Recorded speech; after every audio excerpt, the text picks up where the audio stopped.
Je pense qu'on part dans l'écriture avec quelques volontés relativement abstraites, enfin dans la mesure, encore plus dans la mesure où il s'agit du premier roman.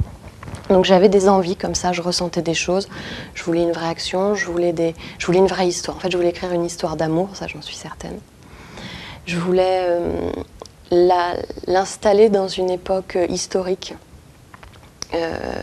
parce que je trouve que c'est bien pour un lecteur que de rentrer dans une histoire complètement fictive et en même temps de pouvoir apprendre des choses. Tout ce que je raconte dans ce livre est d'une exactitude, une très très grande exactitude jusqu'au jour, Donc je suis restée très... J'ai pris 3 ans qui vont des années 38 à 42, en fait 4 ans.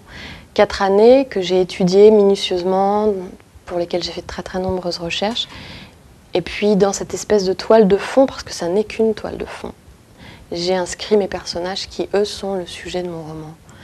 Et là, il a fallu que je domestique mon contexte, parce que je ne l'ai pas vécu cette période.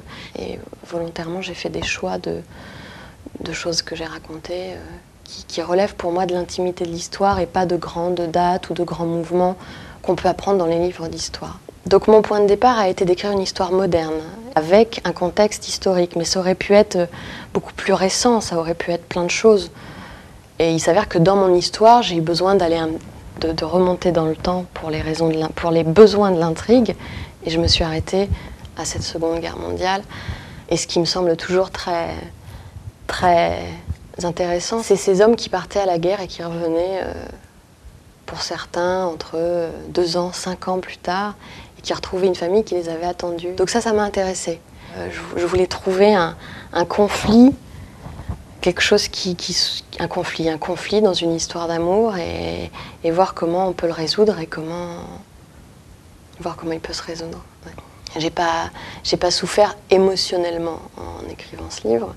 J'ai souffert du labeur, parce que ça m'a pris beaucoup de temps. C'était techniquement difficile, cette forme épistolaire suivie de se coupler à cette histoire de point de vue. Donc il a vraiment fallu que je me documente.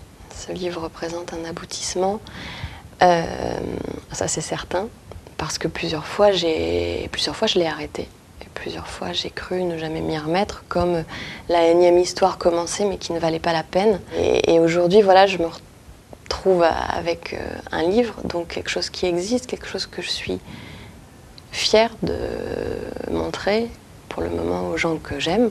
Donc là, pour le moment, je suis dans une satisfaction personnelle, et après je suis dans l'attente de voir comment les lecteurs que je ne connais pas réagiront, mais j'ai pas encore de recul nécessaire pour me lancer dans une nouvelle histoire, et pourtant j'aimerais beaucoup y être déjà.